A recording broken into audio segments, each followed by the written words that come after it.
ಹೆಡ್ಲೈನ್ಸ್ನ ಪ್ರಾಯೋಜಕರು NBC bearings ದೀರ್ಘಾವಧಿ ಸ್ಪರ್ಧೆಗಾಗಿ ಸುದೀರ್ಘವಾಗಿ. ಕೋರ್ಟ್ನಲ್ಲಿ ಡಿ ಗ್ಯಾಂಗ್ ವಿಚಾರಣೆ, ಆರೋಪಿಗಳು ಪೊಲೀಸ್ ಕಸ್ಟಡಿಗೆ. ಜೂನ್ 20ರವರೆಗೂ ಖಾಕಿಯಿಂದ ಮತ್ತೆ ವಿಚಾರಣೆ.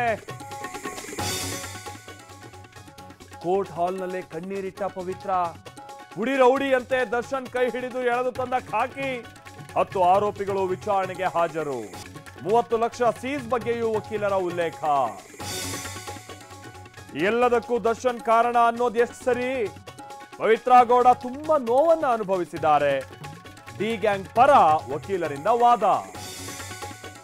ಪೆಟ್ರೋಲ್ ₹3, ಡೀಸೆಲ್ ₹3.25 ಹೆಚ್ಚಳ. ರಾಜ್ಯದ ಜನರಿಗೆ ದರ ಏರಿಕೆಯ ಬರೆ.